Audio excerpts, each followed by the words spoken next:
Fait du jour. Le procès des 9 CRS accusés d'avoir commis des violences dans un restaurant Burger King contre des gilets jaunes en 2018 se poursuit. Des policiers éreintés ce jour-là, lâchés par leur hiérarchie et dont la parole aujourd'hui se libère. On en parle en détail avec le secrétaire général du syndicat de police Unité, Grégory Joron, en direct du tribunal. Bonjour Grégory. Bonjour.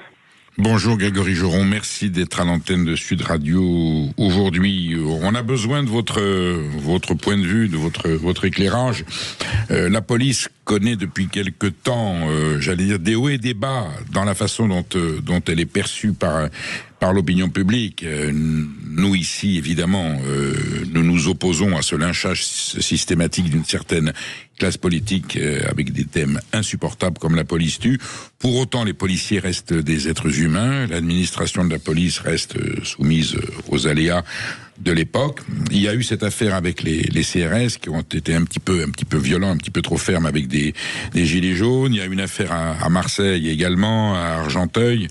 Bon, les policiers perdent leur nerf. Par ailleurs, parallèlement, il y a dans l'affaire Traoré les gendarmes qui sont quand même quelque part, même s'ils sont des militaires, ils exercent une activité de police et d'ordre public qui ont été relaxés. Ma question, Grégory Joron, c'est est-ce qu'à un moment donné, les policiers, face à la responsabilité qui est la leur, aux pressions qu'ils subissent, au peu de soutien dont ils bénéficient de la part de la classe politique et des colibés dont ils sont l'objet, est-ce qu'à un moment donné, on peut perdre ses nerfs ou on peut être un peu moins vigilant sur, j'allais dire, la légalité d'un comportement de policier? Bon, la police reste humaine, hein. Donc de facto, elle est faillible. Ça, c'est une réalité. Après, sur l'affaire qui nous amène aujourd'hui et qui est en procès en cours au tribunal, faut évidemment se rappeler du contexte assez inédit, celui des gilets jaunes, des premiers temps, des premiers week-ends, et d'une violence inouïe, quasiment jamais connue, d'un engagement d'ailleurs des forces qui est aussi inédit. On n'a jamais mis autant de policiers et de gendarmes sur un événement pour essayer de le gérer, avec une expression sociale qui est pareil, inédite aussi pour une démocratie adulte, en tout cas c'est le cas, c'est-à-dire impalpable, pas de meneur, pas de déclaration, ça partait dans tous les sens. Et c'est vrai que nos collègues, au bout de plusieurs dizaines une dizaine d'heures, ont été engagés extrêmement fortement et en fin de journée, face à des violences répétées, il est certain qu'on peut avoir une réponse en maintien de l'ordre qui peut être extrêmement ferme et dont les images peuvent choquer.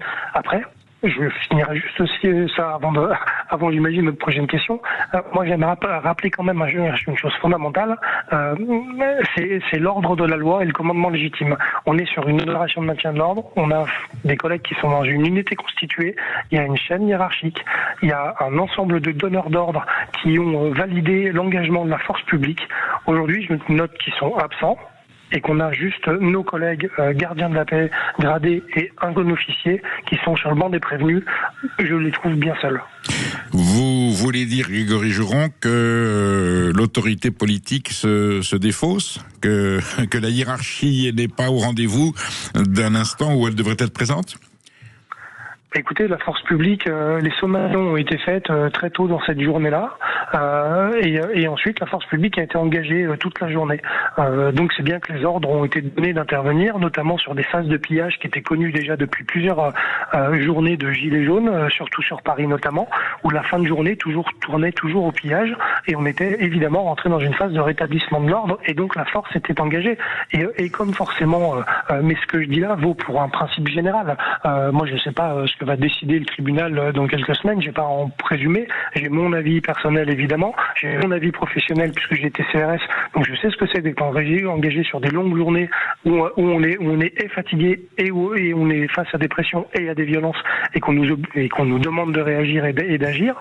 Donc ces collègues-là sont dans cette situation-là et ce que je sais, c'est que on est sur un principe qui va, à mon avis, engendrer déclencherait, suivant de quel côté va tomber la pièce, quelque chose d'assez fort demain, si les collègues sont condamnés ou s'ils ne le sont pas. S'ils sont condamnés, je pense qu'on sera obligé de toute façon de revoir les modèles d'engagement des forces mobiles, parce qu'il y aura des choses qui ne seront plus tenables.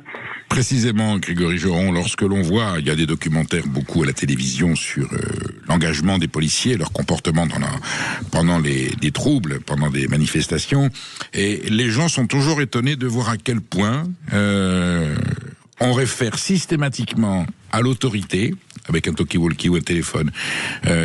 D'abord, il y a une autorité locale, il y a un officier de police qui lui-même ensuite est en contact avec la préfecture ou le préfet si c'est dans un département de région. Les spectateurs sont toujours étonnés de voir que, ce que je vous disais, pas la moindre initiative n'est prise sans l'accord de l'autorité. Et on s'entend souvent des gens qui disent mais qu'est-ce qu'ils ont besoin? Il faut intervenir tout de suite. C'est bien le problème parfois, oui. Voilà. Donc vous êtes extrêmement discipliné, extrêmement vigilant.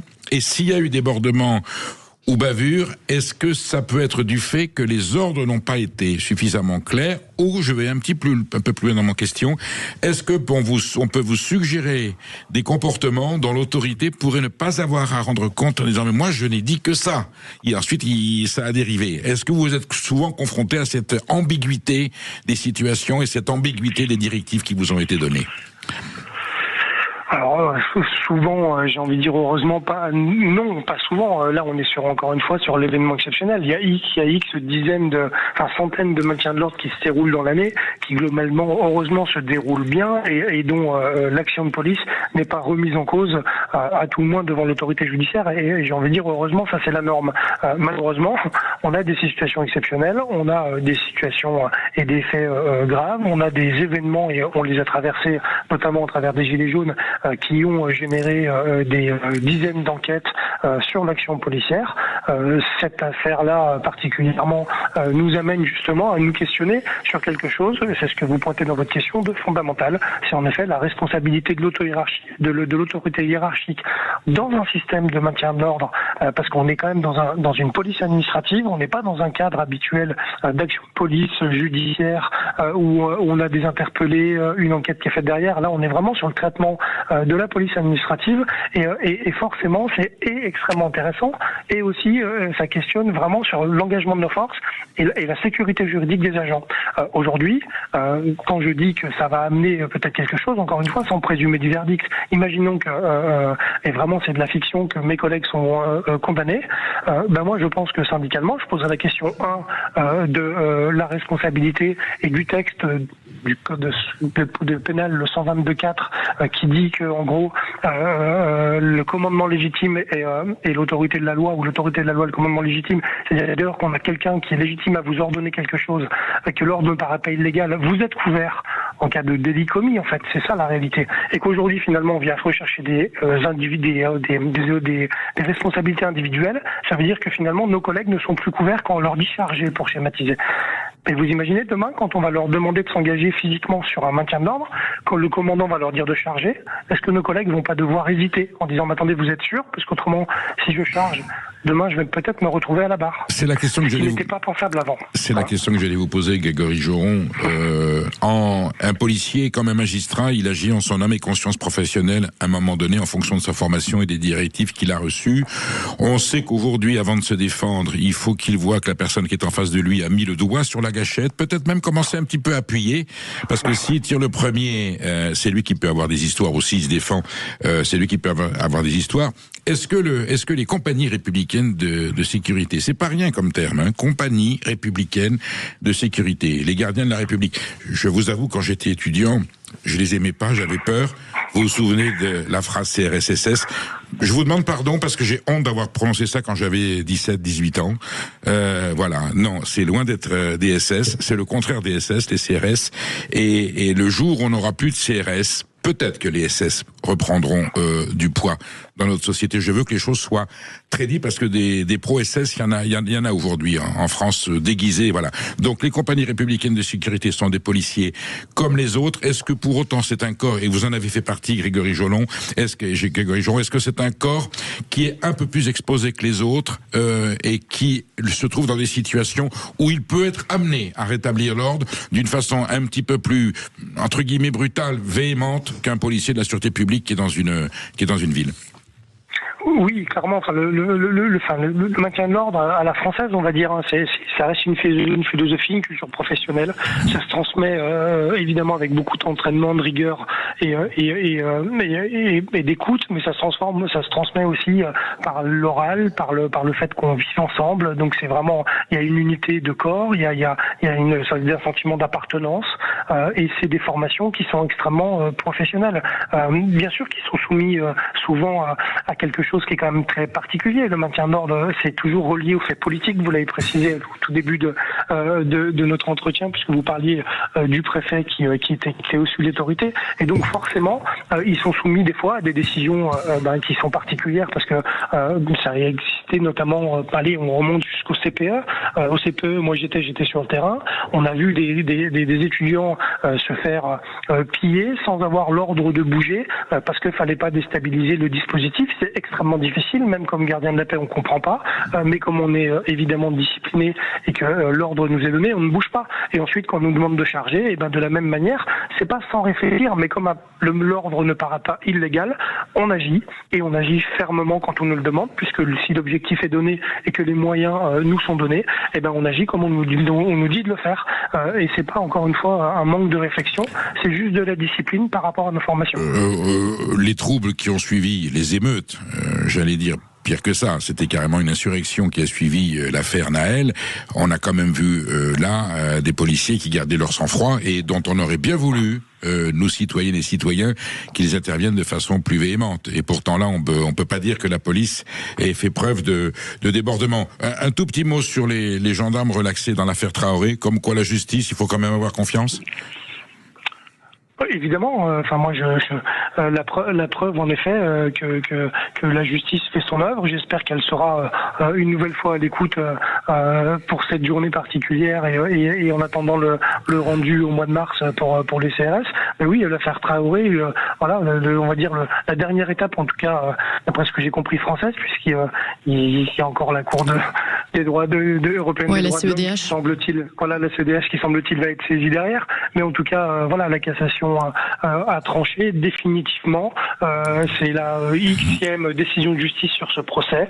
Les gendarmes ont fait leur travail correctement et la mort d'Adama Traoré n'est pas liée à leur intervention, dont acte.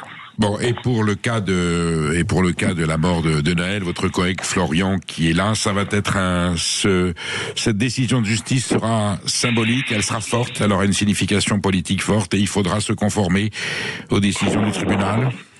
Ou est-ce qu'on est dans un cas de figure, qui évidemment soulèvera encore des questionnements et des polémiques? Alors, au premier chef, je suis représentant d'un syndicat de police qui estime et qui représente des policiers républicains, évidemment qu'on se confortera à la décision du tribunal, forcément qu'elle sera symboliquement forte et qu'elle emportera d'ailleurs des conséquences particulières suivant la décision qui sera prise. On le sait tous, puisque quand on connaît l'affaire Naël, les circonstances du tir et la manière dont ça s'est déroulé, on sait très bien que quand on est sur le terrain, vous le voyez, il y a un refus d'obtempérer toutes les 20 minutes, 1 sur 5 qui est dangereux. Il y a beaucoup de policiers qui malheureusement pourraient se retrouver à la place de Florian aujourd'hui. Dites-moi, Grégory Joron, heureusement qu'on n'a pas l'ICE américaine en France, hein, qu'est-ce que ce serait? Au moins ça nous donne la possibilité de comparer deux situations très différentes, vous êtes d'accord? On en a parlé déjà, je crois, la dernière fois. Je ne supporte pas quand on compare la police américaine avec notre police républicaine française. La police américaine, je vais être précis, particulièrement l'ICE, je pense qu'on a quand même heureusement deux polices totalement différentes, deux méthodes totalement différentes et un cadre légal qui reste encore, je pense, assez lisible pour notre société. Et pourtant, ce sont deux grandes démocraties, grandes, je le dis, on peut ne pas le partager, ce sont quand même deux démocraties et qui sont encore régies par l'état de droit. Merci Grégory Joron pour votre intervention et puis nous aurons l'occasion de refaire appel à votre connaissance à la suite des prochaines affaires qui arriveront. Merci. Restez bien avec nous, on parlera d'un autre procès, celui du Front National, dans un instant avec Florian Philippot, ancien député européen du Front National à l'époque et aujourd'hui président des Patriotes. D'abord les perles et vos appels au 0826 300 300.